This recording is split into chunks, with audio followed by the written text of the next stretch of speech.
Encontremos, hermanos, Mateo 19. Esta es la conclusión de la enseñanza de Jesús en relación con el joven rico.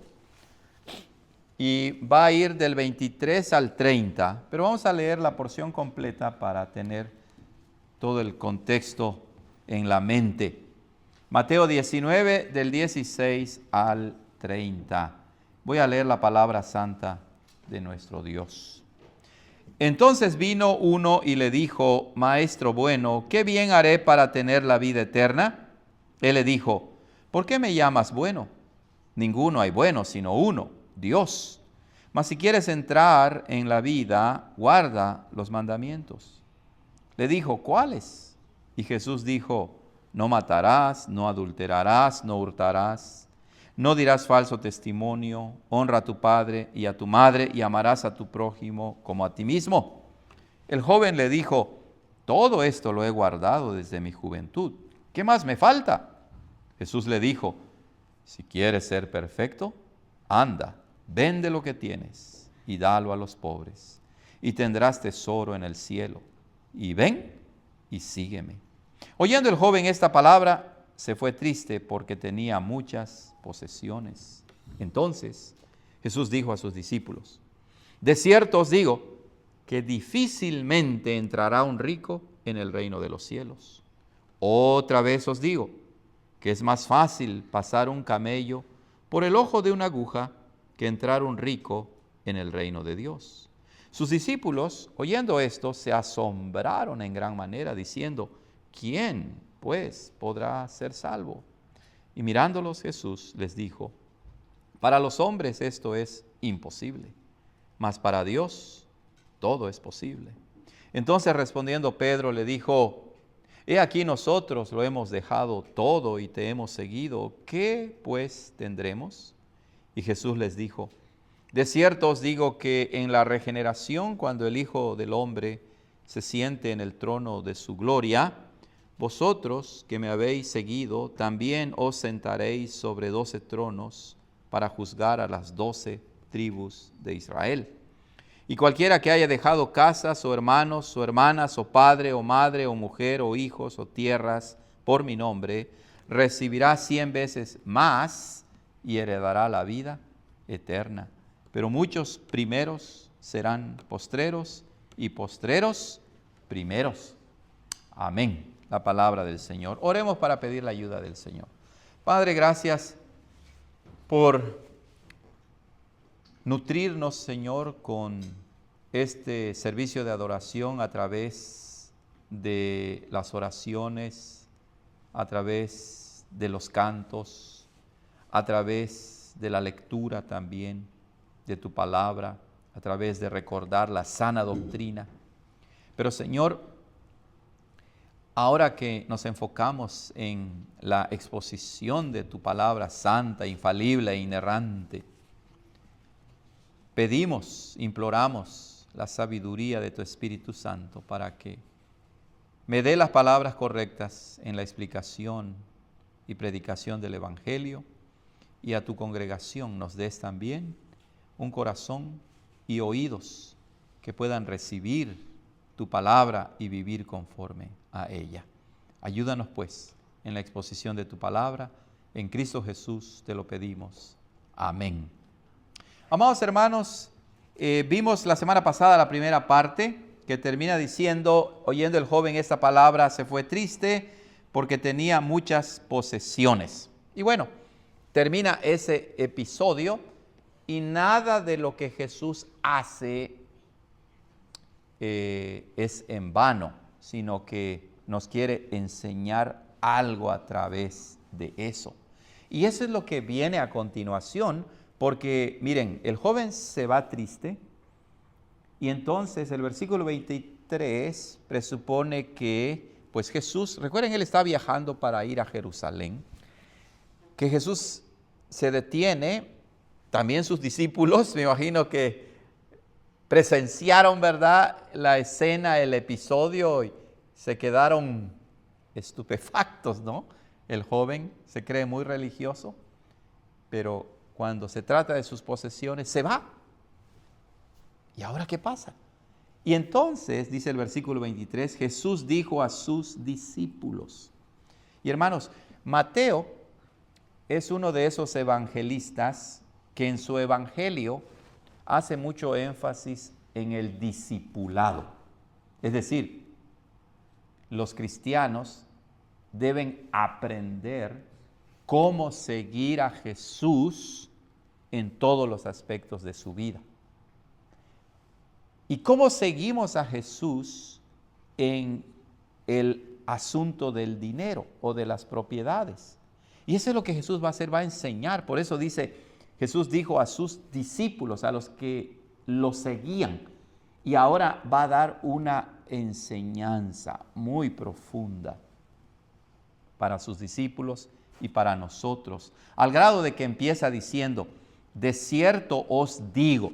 Y esa es una fórmula muy especial de autoridad que Jesús usa para enseñar. Y nos revela que Jesús no solamente va a decir algo muy importante, sino además nos revela que Jesús es superior a todos los profetas. Jesús es superior a todas las demás personas. Porque en el Antiguo Testamento la fuerza de los mensajes de los profetas eran que Isaías, Jeremías, Ezequiel, Daniel, etcétera, decían, Jehová me ha dicho, y daban el mensaje. Pero aquí Jesús no dice eso. Jesús dice, de cierto yo les digo a ustedes. O sea, Jesús va a hablar como el maestro divino, pero también muestra que Él no recibe su enseñanza de alguien más, sino que Él mismo es Dios que enseña con autoridad, con poder. De hecho, en el griego original se usa la palabra amén, como si Jesús dijera, amén, yo les voy a decir. Esto que les voy a decir es cierto y verdadero, así que pongan atención.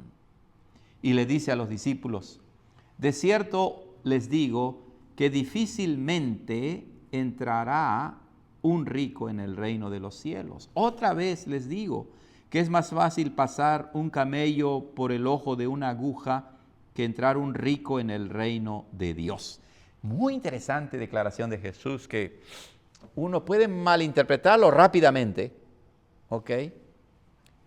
Y entonces llegar a pensar que los pobres, ¿verdad?, son más sensibles al evangelio y que entonces no es tan duro salvar a un pobre que a un rico. O llegar a pensar que los ricos, simplemente por ser ricos, se van a ir al infierno, o que las riquezas en sí mismas son malas. No. Creo que esos son formas incorrectas de entender lo que dice Jesús. Entonces yo pensaba y reflexionaba, digo, ¿qué quiere decir nuestro Señor con esta frase tan poderosa? En realidad, ricos y pobres estamos muertos en nuestros delitos y pecados, ¿cierto o no? Entonces, ¿es más fácil que se salve un rico o un pobre? Pues ninguno, ¿verdad? Porque todos estamos muertos en nuestros delitos y pecados. Pero entonces, ¿qué quiere decir el Señor cuando dice, difícilmente entrará un rico en el reino de los cielos? Yo pienso, y basado, ¿verdad?, en otros pastores y comentaristas de la Biblia que han reflexionado mucho más que yo en esto, que lo que quiere decir es que Jesús se está centrando en la personalidad humana y en el efecto que las riquezas tienen en la vida de la persona. No está hablando de otros temas doctrinales, sino quiere mostrarnos que como seres humanos, cuando hay dinero, cuando hay propiedades, cuando hay posesiones, ¿hacia dónde se inclina nuestro corazón? ¿A confiar en Dios o a confiar en nosotros mismos? Pues a confiar en nosotros mismos. El rico, el poderoso, pierde ese sentido de depender de Dios para empezar a depender de él o de ella misma. Es decir, el rico, porque puede darse lujos de todo, comprar todo. ¿Recuerdan a Salomón cuando leen Eclesiastés? Dice, no le negué nada a mis ojos. ¿Recuerdan? ¿Quería un huerto? Ahí lo tenía. Ay, a mí como me gustan las plantas, ¿verdad? Y Salomón, pues, él quería un huerto, un jardín, hermanos, y ahí lo tenía, todo completamente. Quería esto, quería lo otro, dice, lo tenía. Pero llegó a la conclusión de que todo eso era vanidad. Pero es que así es el corazón del hombre. No es la riqueza mala en sí misma. Recuerden, el dinero, las propiedades, no son personas como tú y como yo que estén pecando. Son cosas creadas por Dios. Entonces, lo que quiere mostrar Jesús es, creo, que cuando tenemos cosas de valor y que nos ayudan para no depender de esto o de lo otro como otras personas que no tienen, eso que en sí mismo es bueno, llega a tomar el lugar de ¿quién? De Dios. Así es. Eso es lo que sucede. Y entonces perdemos de vista quiénes somos realmente delante de Dios. Llegamos a pensar que somos independientes. Llegamos a pensar que somos poderosos en nosotros mismos. Llegamos a pensar que realmente no necesitamos de Dios. Es más, ¿para qué voy a orar el Padre Nuestro cuando dice, danos hoy el pan de cada día, si tengo millones y millones y millones en mi cuenta y hasta está asegurado el futuro de mis nietos y bisnietos? Porque hay gente tan rica que de verdad sus nietos y bisnietos pueden vivir con ese dinero. Pero otra vez, el hombre rico que pierde de vista esto, pierde de vista quién es Dios realmente y quién es Él y quiénes son las riquezas. Piensen ustedes en los nativos, ¿verdad? En nuestra Latinoamérica, como también en África. Los europeos llegaron a colonizar y veían oro, ¿no? Veían diamantes. Y entonces empezaron a matar, empezaron a esclavizar a la gente por esos metales. Pero los nativos, pues para ellos ciertas cosas eran importantes, pero muchos de esos metales, como los diamantes, los rubíes y todo, para ellos solamente eran ¿qué? Piedras, ¿no? Y entonces aprendemos que es el hombre quien le da valor a las cosas de tal manera que llegamos a darle un valor tan grande a las riquezas, a las propiedades, a las posesiones, que no tenemos necesidad, según nosotros, de Dios en nuestras vidas y de arrepentirnos para creer en Cristo. Por eso dice Jesús, de cierto os digo que difícilmente entrará un rico en el reino de los cielos. Aquí, entrar en el reino de los cielos, creo que tiene dos significados. Tiene el significado de arrepentirse y creer en el Evangelio, y claro, de que en el día final, cuando Él regrese, de entrar en la plenitud del reino de los cielos también. Entonces la enseñanza es, no confíes en tus propiedades, en tu dinero, en tus posesiones. Confía en Dios. Confía en Dios. Jesús remata, por así decirlo, la fuerza de lo que dijo en el 24 cuando dice, otra vez les digo que es más fácil pasar un camello por el ojo de una aguja que entrar un rico en el reino de Dios. Para los judíos, hermanos, en el tiempo de Jesús, el animal más grande que ellos habían visto era el camello. Estaba yo investigando, ¿verdad? Si habían visto algún otro animal más grande, por ejemplo, la jirafa. Y en ese tiempo, tal vez los judíos exploradores sí lo habían visto, ¿verdad? Pero, bueno, ellos, a las jirafas, ¿dónde están? En África, ¿verdad? En África. Entonces, en ese tiempo, el animal más grande que ellos podían ver era el camello. Y el hoyito más chiquito que ellos podían ver era, ¿qué? El ojo de una aguja. Entonces, ¿se dan cuenta? Algo muy grande puede entrar en el ojo de una aguja. No, no se puede. No se puede. O sea, sus discípulos podían captar la enseñanza de Jesús con esta ilustración tan poderosa que el Señor les está dando. Entonces, ¿la idea cuál es?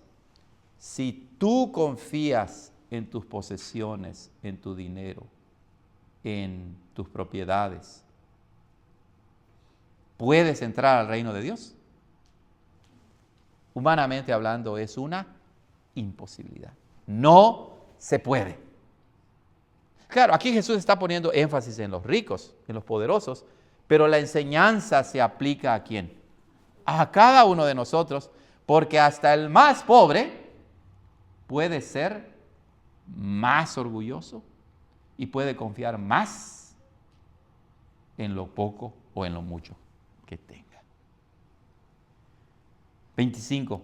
Sus discípulos, oyendo esto, se asombraron en gran manera, diciendo: ¿quién pues podrá ser salvo? Traten de seguir a los discípulos y de entenderlos también, porque de veras cuando estudiaba esta parte decía, pero ¿cómo está esto? ¿Qué está pasando aquí?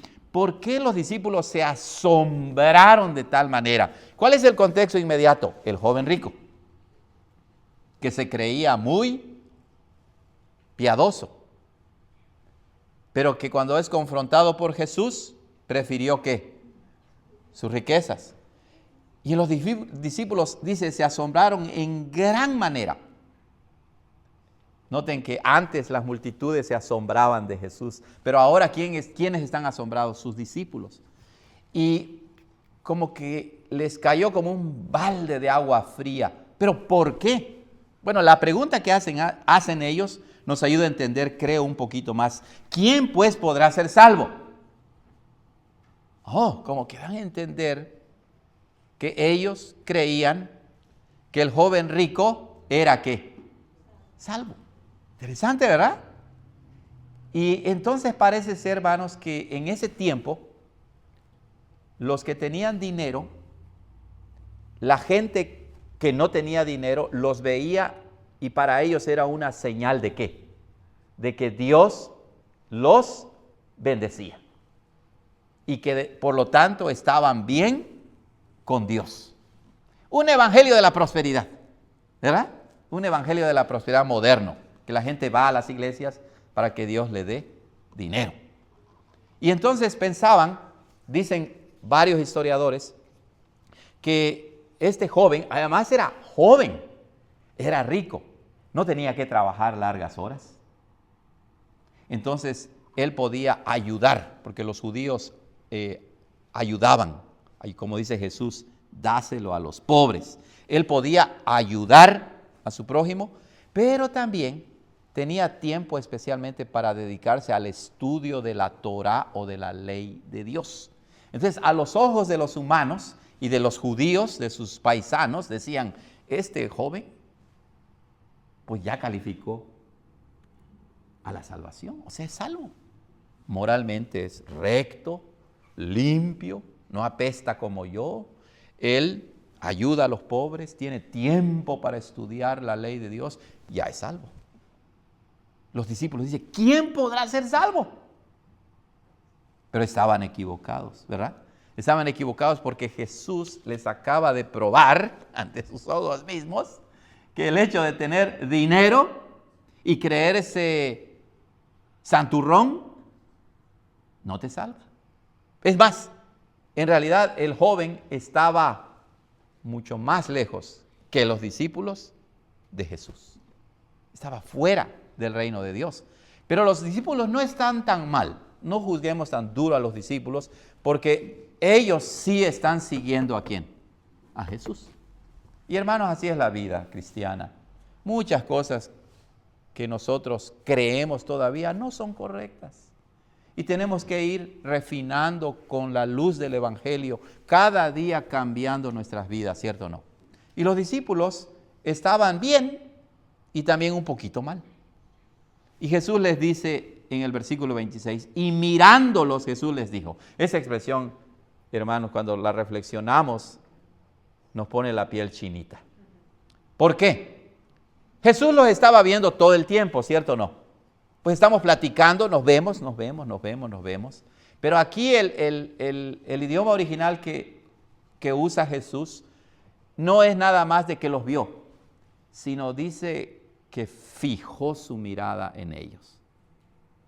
¿Cómo se sienten cuando alguien les clava la mirada? Yo recuerdo que cuando crecía allá en el pueblo, había un pastor que predicaba y de repente hacía una pausa, pero su pausa era que se le quedaba viendo a alguien.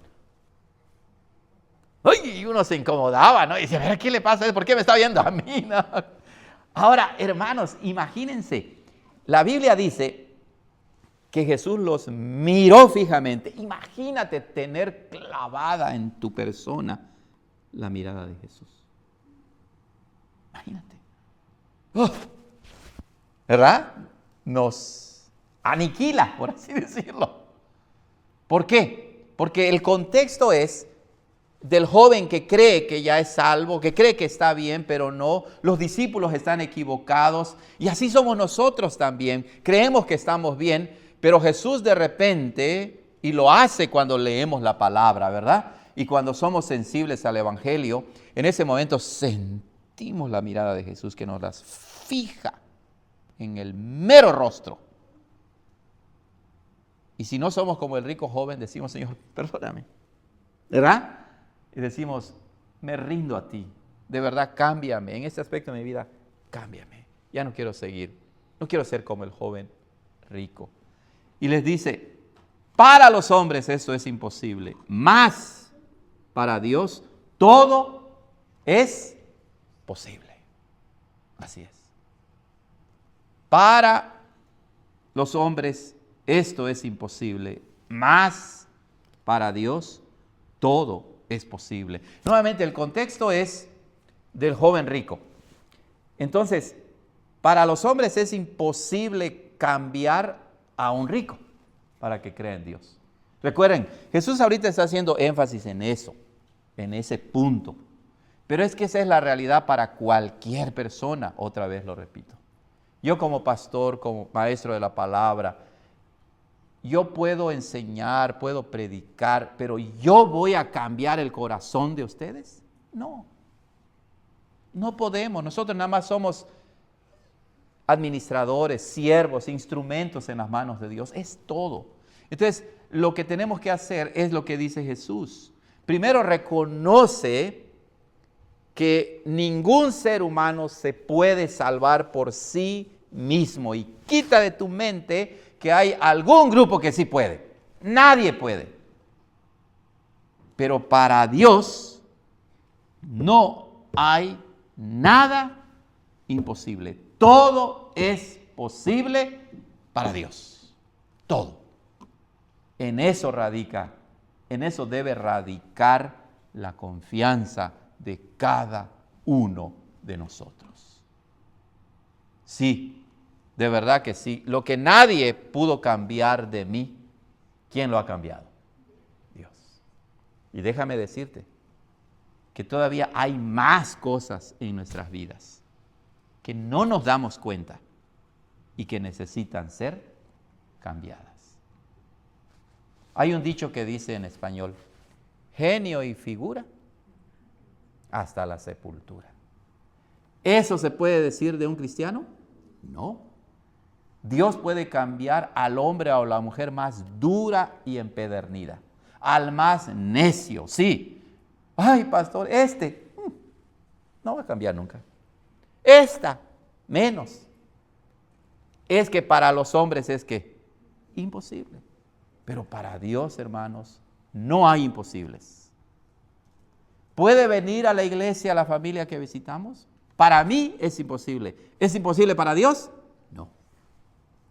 ¿Puede cambiar tu tío borracho? ¿Tu tía borracha? ¿Puede cambiar? Cuando fuimos a México, el pastor Pablo, ¿verdad?, cuando enseñaba, siempre daba el ejemplo de que tiene una tía que decía, ay, mi vecina, esa sí se va al infierno. Esa sí, nadie la puede cambiar. Sí, humanamente hablando, no se puede, pero Dios sí puede. Entonces, en el 27, respondiendo Pedro, le dijo, he aquí nosotros lo hemos dejado todo y te hemos seguido. ¿Qué pues tendremos? Nuevamente, hermanos, ¿qué quiere decir Pedro con esto? ¿Qué quiere decir? Y entonces llego a la conclusión de que Pedro, al igual que los discípulos, estaba bien, pero también estaba mal. ¿Ok? Y Jesús lo va corrigiendo, lo va corrigiendo. Porque Pedro cuando dice, nosotros lo hemos dejado todo y te hemos seguido. O sea, en un sentido eso es verdad.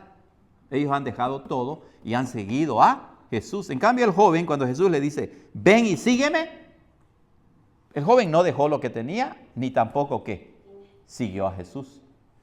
Pero parece que Pedro está diciendo que por el simple hecho de dejar todo y seguir a Jesús, ya merece ¿qué?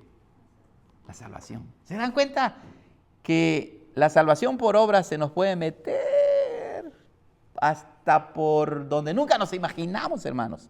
Y entonces empezamos a confiar ¿en quién? En nosotros. Ahora, ¿en qué sentido Pedro está bien? Pues está bien en que él, junto con los demás discípulos, por la gracia de Dios, han dejado todo. O sea, ellos eran pobres, ellos no eran ricos como el joven rico, hermanos. Pero ellos tenían familia, ellos tenían su trabajo. Y el dejar todo por Jesús, eso solamente era obra ¿de quién? De Dios. La verdad. Y Pedro dice, bueno, ¿qué nos toca a nosotros? ¿Qué tenemos? ¿Qué hay? ¿Cómo dice ahí? ¿Qué tendremos nosotros? Y entonces Jesús habla acerca de la recompensa, por gracia, por gracia. Y Jesús le dijo, de cierto os digo, ¿se dan cuenta otra vez de la expresión?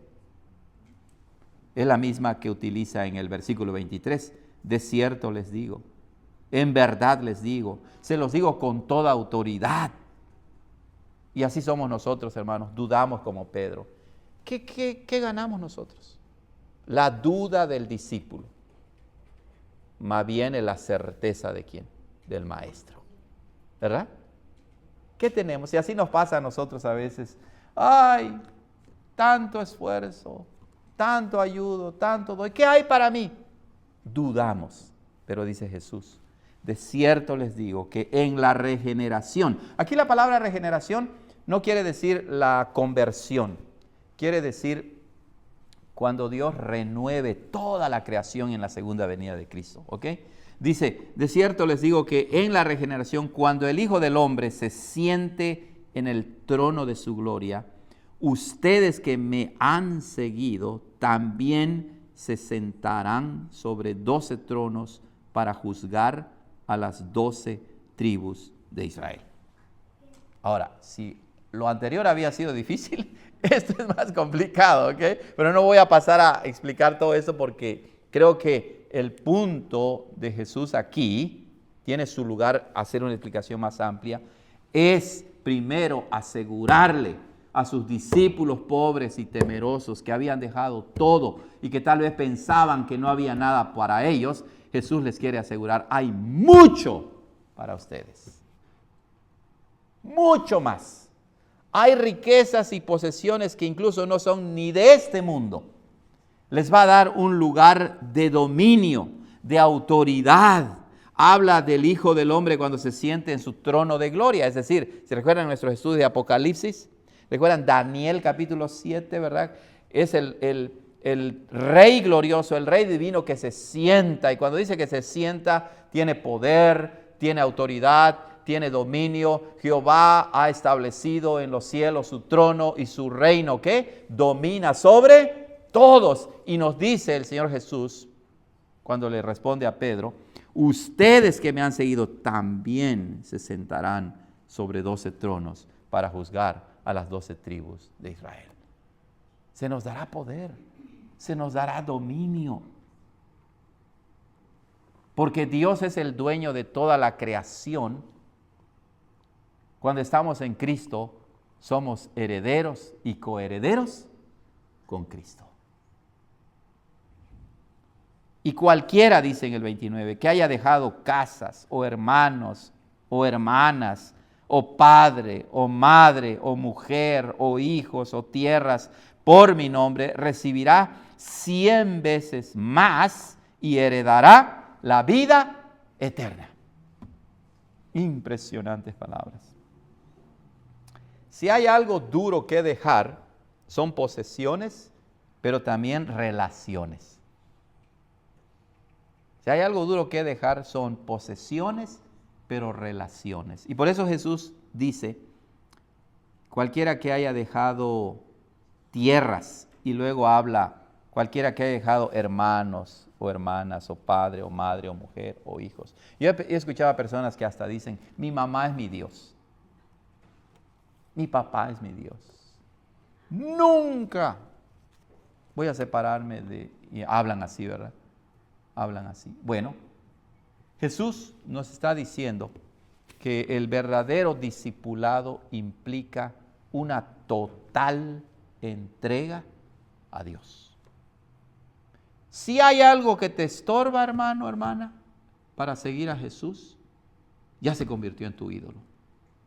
Tienes que derribarlo, abatirlo, como dice el Salmo, destruirlo y decirle, Señor, dame la fuerza para que ningún ídolo esté en mi corazón y entonces te pueda seguir con toda integridad, entregar toda mi vida a ti.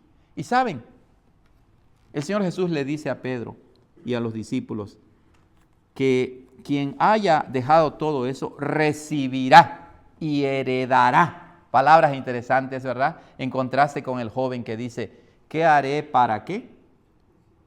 Para tener, para comprar, para conseguir la vida eterna. Jesús dice, las cosas en el reino de los cielos no se consiguen, no son un producto, no es un mercado, se recibe por gracia, se hereda por misericordia. Y el Señor nos dará mucho más de lo que tenemos en esta vida, mucho más.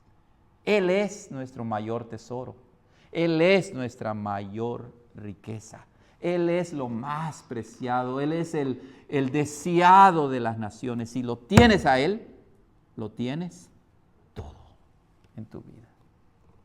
Dice Jesús, pero muchos primeros serán postreros, es decir, últimos, y últimos serán primeros. Otra vez tomen en cuenta al joven. El joven pensaba que estaba en primera, ¿qué?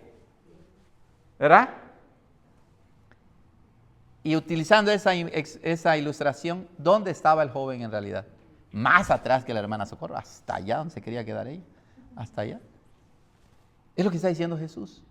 Aquellos que piensan que por sus esfuerzos serán los primeros en llegar al reino de los cielos, serán los últimos. Exacto. La idea, ¿verdad?, es precisamente que la salvación no la podemos comprar. A Dios no lo podemos impresionar absolutamente con nada. Él se deleita en nosotros por medio de ¿quién? De su Hijo Jesucristo. Hermanos, hermanas, qué gran enseñanza para nosotros, de nuestro gran Maestro, con autoridad, pero también con paciencia, con amor y con ternura. Recuerda, siempre se lo digo a mi esposa, siempre lo he enseñado en la iglesia, como cristianos somos como los discípulos. Hay muchas cosas que todavía estamos arrastrando y no las queremos soltar. Oremos al Señor porque ni tú mismo te vas a cambiar, ni nadie más lo va a hacer. Él te tiene que ayudar, Él te tiene que cambiar para que dejes ir toda tu vida a Jesucristo. Amén. Oremos. Señor, gracias por tu gran bondad en enseñarnos, en corregirnos, en instruirnos y en recordarnos que la salvación no es un negocio, es un don de la gracia de Dios, que la recibimos y la heredamos por medio de Jesucristo. Gracias por tu amor inefable en nuestras vidas. En Cristo Jesús oramos. Amén. Muy bien, hermanos, continuamos.